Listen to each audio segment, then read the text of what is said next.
What is good, YouTube? Quinn Wade coming to y'all with that instant analysis on the play-in tournament, giving y'all some basketball analysis about the Golden State Warriors beating the Memphis Grizzlies tonight. Ended up being a good game, a fun game to watch. 121-116. I'm not surprised I picked the Golden State Warriors to beat them. And let's talk about that quarters, how they went. 31-25 in the first quarter. Golden State won it. They also won the second quarter 36-30. Memphis won the third quarter 36-27. And then the fourth quarter, the Warriors won that one 27-25. And the Grizzlies disappointed me a little bit. They had a good shot at winning. They fouled a lot. They made a lot of bad mistakes.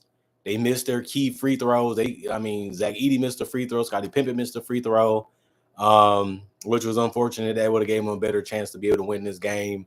You can't say that about the Warriors because Golden State went to Steph Curry with the free throws and he was able to knock them down. But that was the cost. They played it down to the wire. They gave themselves a chance to win. They just beat themselves at the end of the day. Jaren Jackson Jr. played 39 minutes. He was 6 of 15 from the field, 4 of 9 from 3, 2 of 2 from the free throw line. He had 6 rebounds, 2 of them was offensive with 4 assists and a steal. He also had 3 turnovers and 4 personal fouls. He finished as a -7 in plus minus. He had 18 points. I think this was just a good game from him. He needed a great game, especially defensively. I felt like he was all right. I feel like he could have did more. He did a good job making the threes that was there, but he didn't really finish in the paint the way that he needed to have a more dominant performance. Zach Edey did what I thought he would do. I knew they was going to put Quentin Post out there, take him out of the paint, make him more on the perimeter. It didn't go that bad because he still was a mammoth in that paint, getting 17 rebounds and 7 of them being offensive.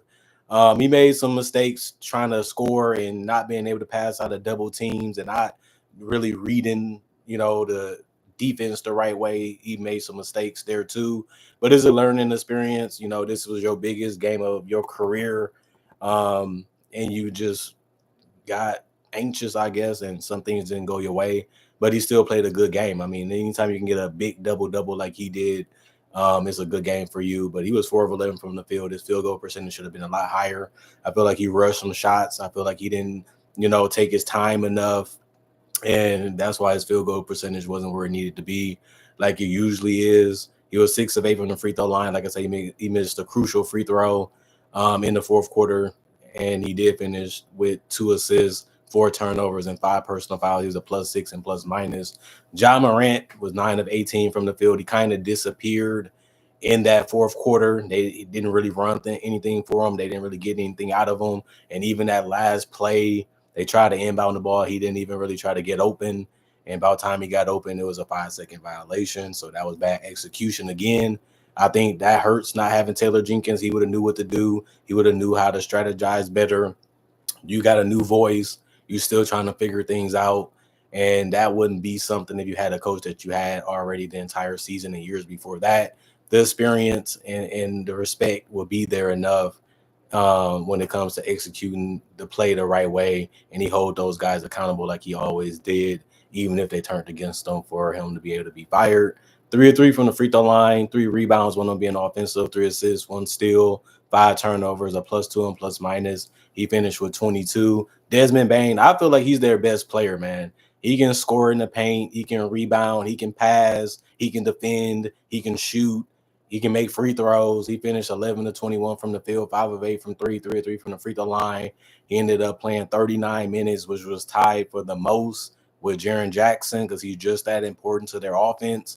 He had 6 rebounds, 1 on being offensive, 4 assists, 1 steal, 1 block, 2 turnovers. He did get 4 personal fouls. He was a -2 and plus minus, but he led this team with 30 points, and he virtually was unguardable. They make a lot of plays for him to have space to drive or shoot, and he just has to knock it down. He did a good job of that tonight, like he's been doing the last couple of weeks. Scottie Pippen Jr. did foul out, unfortunately. He was 3 of 8 from the field, 0 of 2 from 3. They needed more from him. He was also 3 of 4 from the free throw line, missed a key free throw also that would have made it 116 or 117. They would put more pressure on the Warriors to execute. 5 rebounds, 5 assists, 1 steal, 1 turnover. And like I said, he fouled out +4 and +- 9 points. Santi Adama was good. 27 minutes was really good for him. 5 of 8 from the field, 1 of 2 from 3, 3 of 3 from the free throw line, 8 rebounds, 1 of them was offensive, 2 assists, 1 turnover, 3 personal fouls, a -6 and plus-minus. He was the only guy to get in double figures in any statistical category with 14 points. John Concar, 13 minutes, 3 of 3 from the field, 3 rebounds, 2 of them was offensive, 1 personal foul, -3 and plus-minus 6 points. Luke Kennard, 1 of 2 from the field. It was a 3 that he took and missed.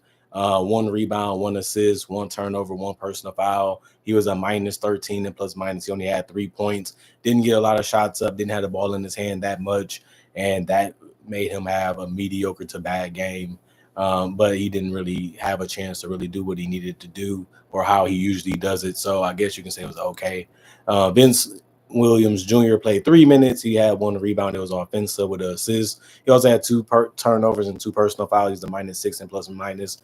The rest of the guys did not play coach's decision. 42 of 86, 48% from the field. 12 of 26, 46% from 3. 20 of 23, 87% from the free throw line. 16 offensive rebounds, 50 total.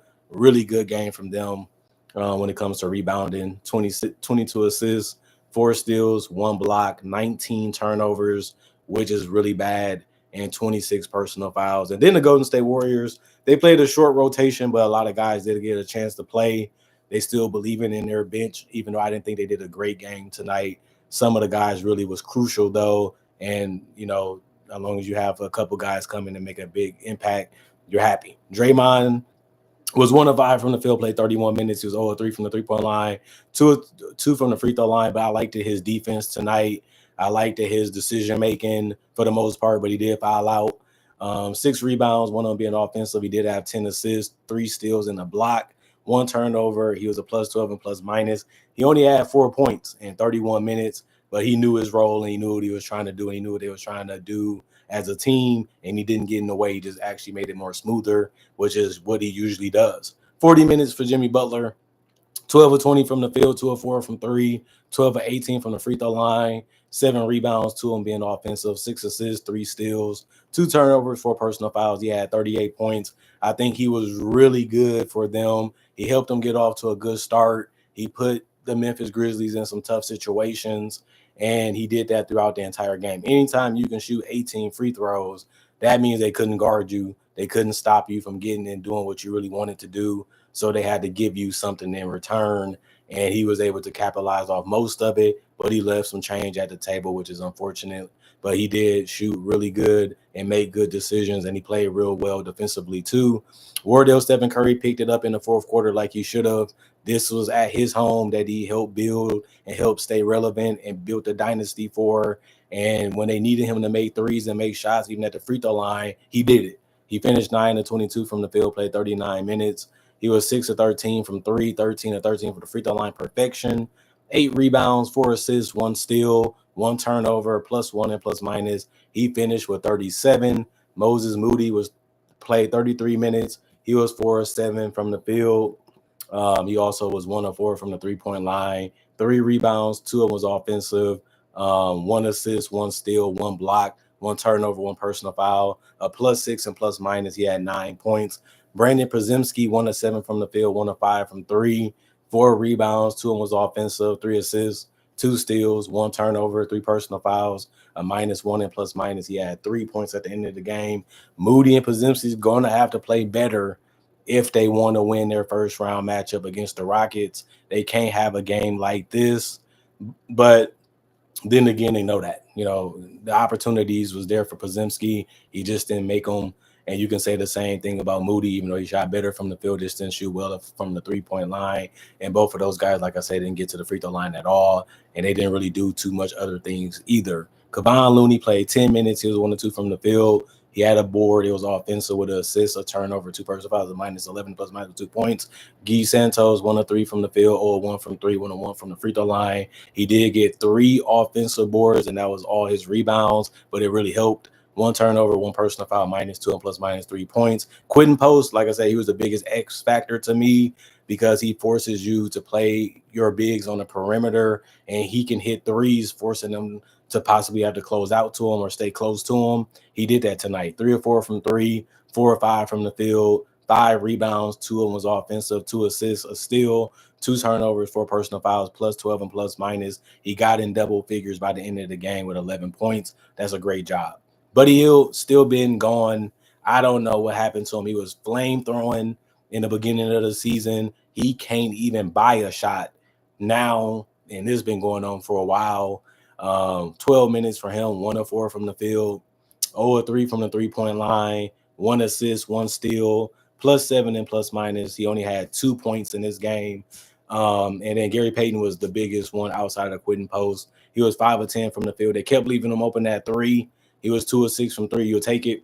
But he also was able to do other stuff offensively. 2 rebounds, 1 assist, 1 steal, 1 block. You know, he's going to bring it defensively. You know, he had, you know, a good chance of trying to slow down Ja Morant. Not easy to do, but having a guy that you trust that can do it. He only had 2 personal fouls, so he did a good enough job that he could do in the minutes that he played. He was a +1 and plus minus. He finished with 12, which actually was the most off the bench. The rest of the guys did not play coach's decision. 39 to 85, 45% from the field. 15 to 43, 34% from 3, 28 to 34, 82% from the free throw line, 13 offensive rebounds, 39 rebounds total, 29 assists, 13 steals, 3 blocks, 10 turnovers, 23 personal fouls, which is a lot too. But when you're playing against the better teams, they're going to, you know, hurt you.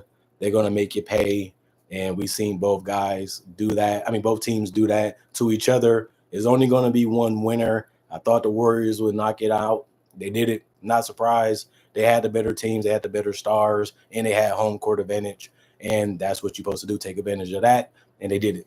But what I will say is their team is going to have to play a lot better if they want to make a deep run. I mean, Jimmy Butler and Steph are the 2 best offensive players that they have. And if the role players are not going to make shots or make plays, they're going to have a tough time winning the championship. I only say that because Draymond said, I know for sure we're going to win the title. Their role players are going to have to step it up. This was not a good game for the Golden State role players. They need more if they're going to try to win a championship. They can get far. They can make it competitive, but they're going to need more production out of their bench and their role players and not just out of Steph and Jimmy if they want to go far in the playoffs. Other than that, I'm going for now. Comment, like, subscribe, share, hit the notification bell for more analysis. And if you're new to the channel, I do conversation videos just like this and various different NBA-only topics. I also do breakdowns with real footage of legends, current legends, rookies, future stars. I also do mock drafts and draft coverage. If you love that type of stuff, I got over 3,000 videos that you can watch on my channel now, including the ones I make every day to possibly make you a fan or a subscriber. Other than that, hope you guys had a blessed day. Hope you guys enjoyed your day. Hope you guys enjoyed your weekend. The grind is continuing, almost back to the weekend already. But let's continue to enjoy, you know, these days as much as we can and try to stay positive. To let you know, too, I got my social medias on my channel. If you want to see some other things I like to do besides basketball-only content, I got my email on my channel. If you want to message me on there or not in my comment section on social media. Other than that, I'm going for now. I'll be back with more playoff talk for the end of the night, and I'll be back later today with the other play-in games to tell you what I think on those. Thanks for watching. Thanks for keeping up with the channel. Thanks for staying subscribed. Thanks for being a part of the movement. Thanks for enjoying the content for what it is and looking at it as entertainment too, because it's fun talking about basketball with you guys in person or on the computer. Other than that, hope you guys can continue to help me make 2025 better than 2015. That's a tough year, but it actually worked out because it gives me the content that I know you guys want to watch, and that's all that I need to do, and that's what I try to do, and I try to do it to the best of my ability, and it seemed like you guys been enjoying me these 4 months into this year, so let's try to continue it for the rest of the year, and that's the goal. Other than that, I'm going for now. See you guys later. Stay blessed up, and peace out for now.